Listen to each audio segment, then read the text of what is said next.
Hey everyone, Michelle and Sean here. And today on Profit Points, we are going to talk about employee benefits.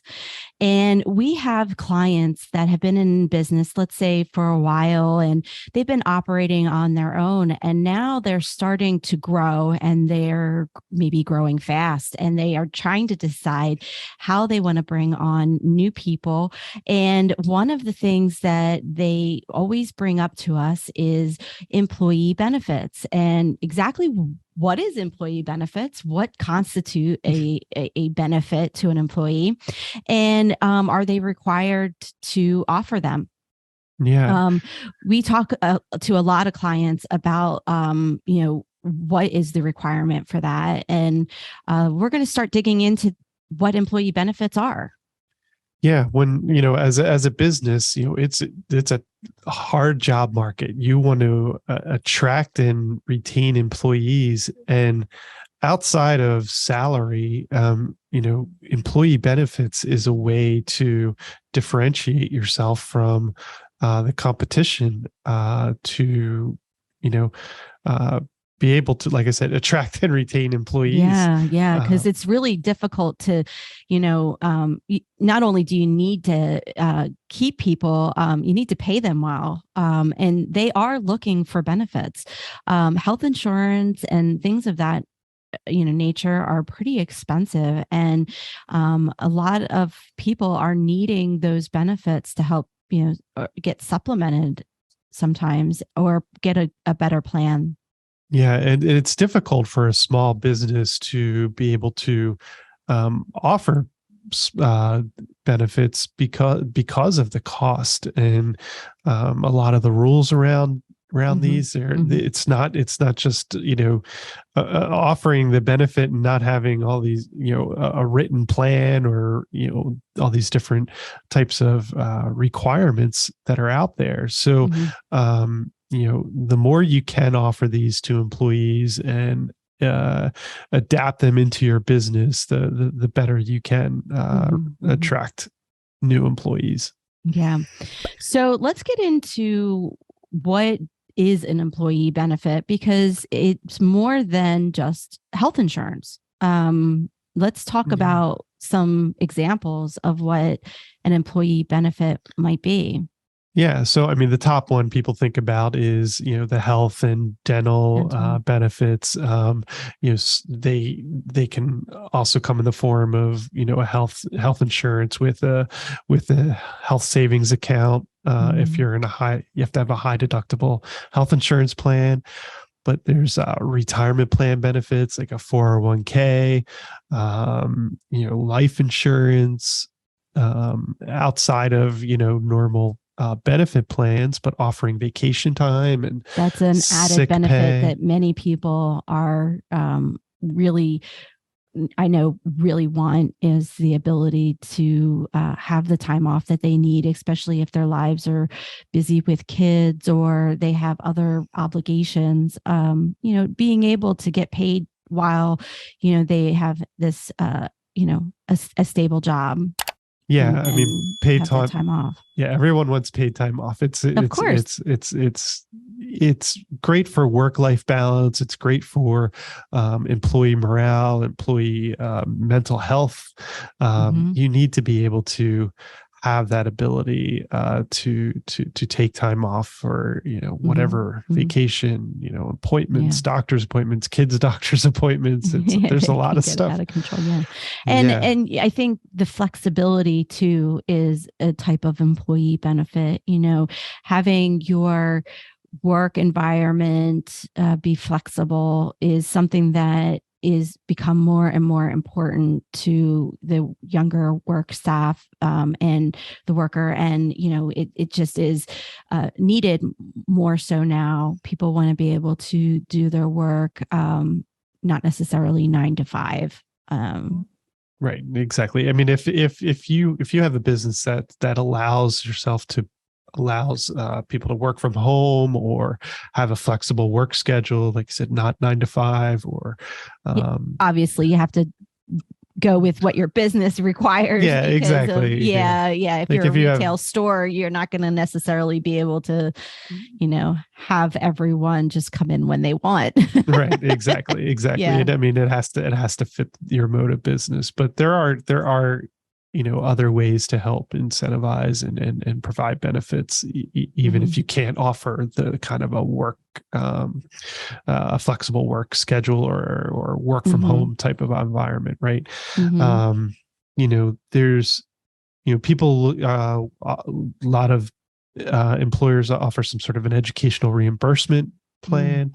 This help motivates people to go further in their educational career, to not only help themselves, but it can also help you in your business to The have, business owner. yeah, to help them. Yeah. If you have a more educated workforce, to give them more education to do higher level work within your organization. Absolutely. So let's talk about some other kind of more complicated matters when it comes to employee benefits, because employers should not just blanketly offer these benefits without going through some of these other steps and processes. And just like everything else, there's a process.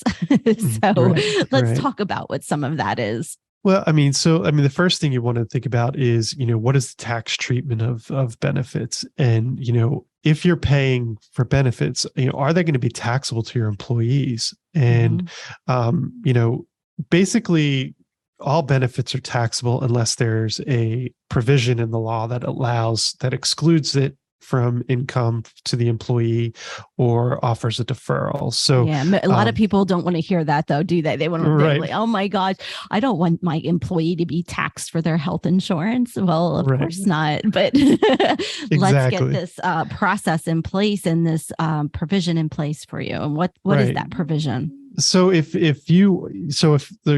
example is if you provided a vehicle for your employee and that employee uses it for personal use, then that would be a taxable benefit, just the personal use portion, right?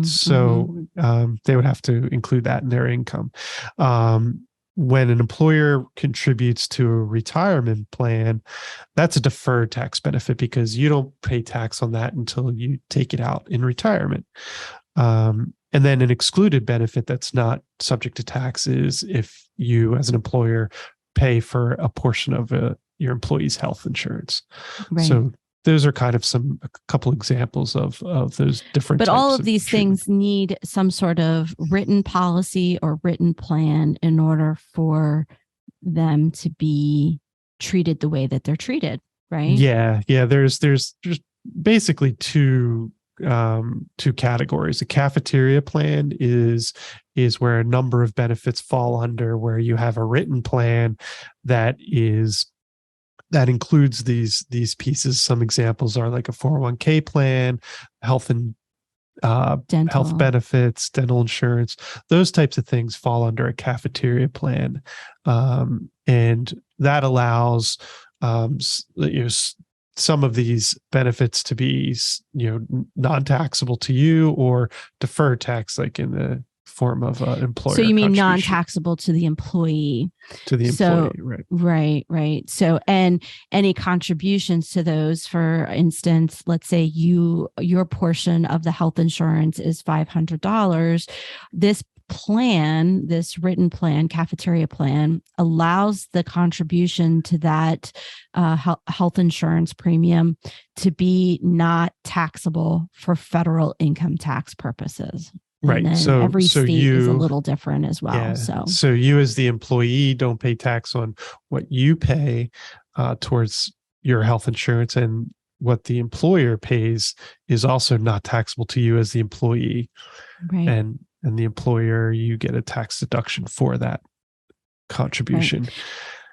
And then outside of cafeteria plans, there's non-cafeteria type of benefits. But in this case, you need a written policy within your employee manual to identify what these types of benefits are, what the reimbursement policy is, or the what you're going to offer the employee.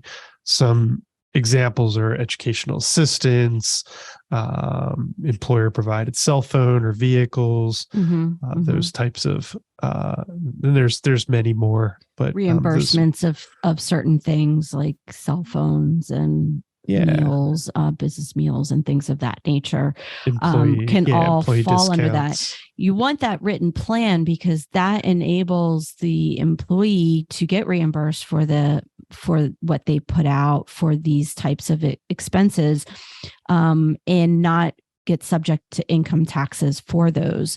You don't want the employee to have undue burden for doing business, doing your business, basically.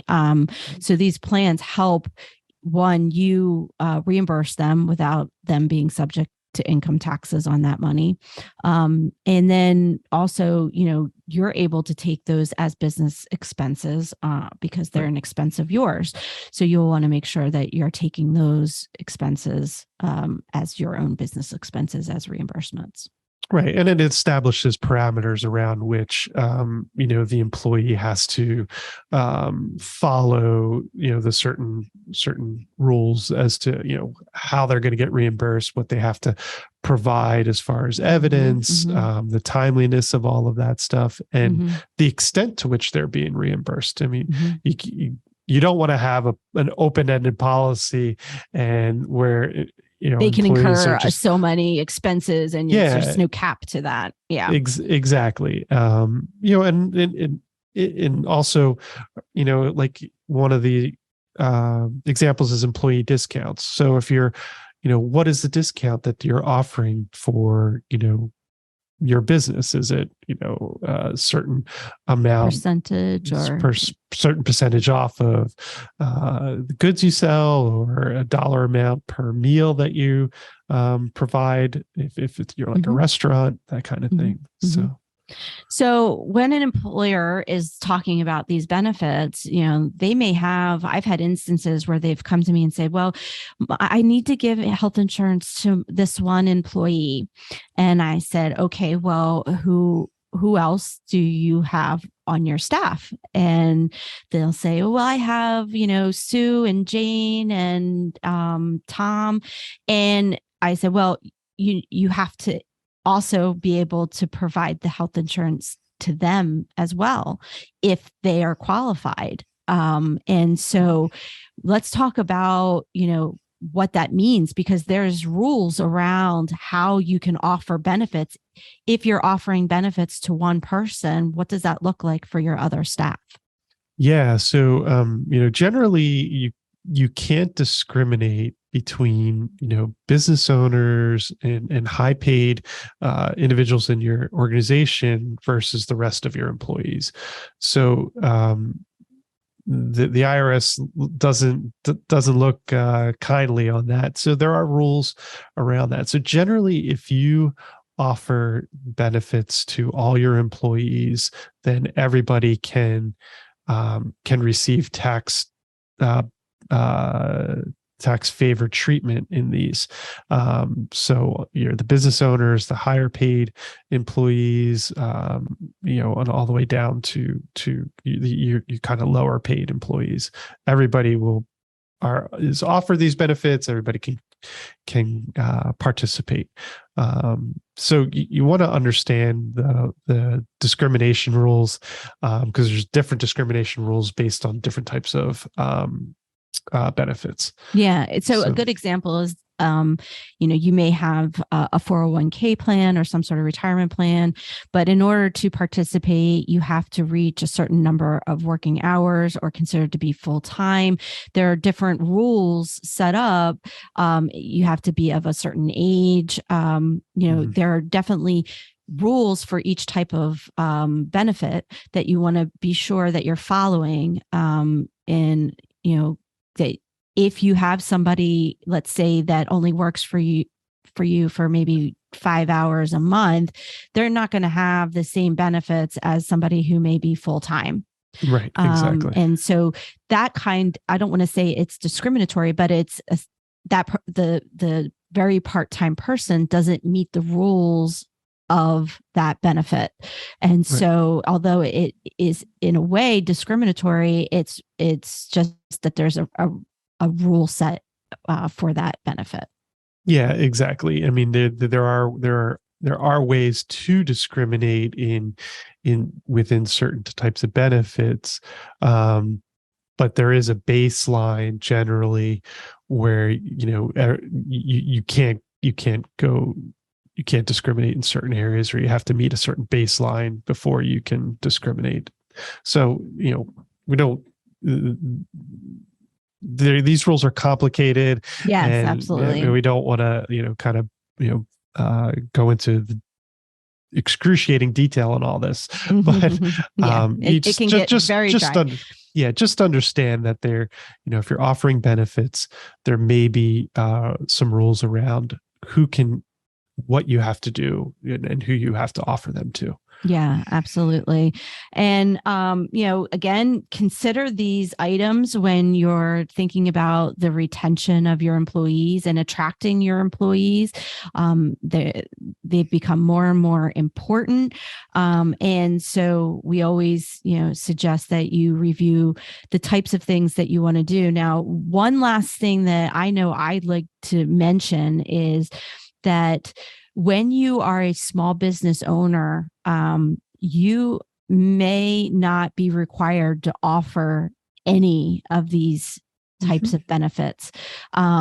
They are not necessarily required of you to provide a health insurance. If you do provide a health insurance, you aren't required to help pay for that health insurance. You could provide a plan, but the employee could be the one that has to pay for the full premium. So when you're talking about these benefits, there's definitely a distinction between a small business and a company that has, I think it's 50 or more employees, start falling into different roles. Right. Yeah. Small organizations have some flexibility as to what they're required to contribute to some of these things. But again, different types of benefits have different rules. Rules, exactly.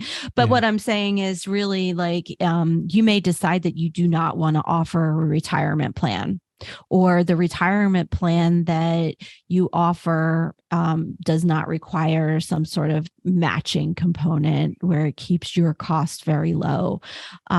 These are the things that you need to examine when you're bringing on people. You may offer a benefit that is the employees completely funding that you don't fund at all. But it's an offering. Yeah. And I've had clients who actually, putting in like a 401k plan, and they're like, oh, well, it's going to be really costly to match or to contribute to it. But once you kind of look at the numbers, it may not be as expensive as you thought. And that little extra benefit could be really of great value in providing that. Yeah. Yeah.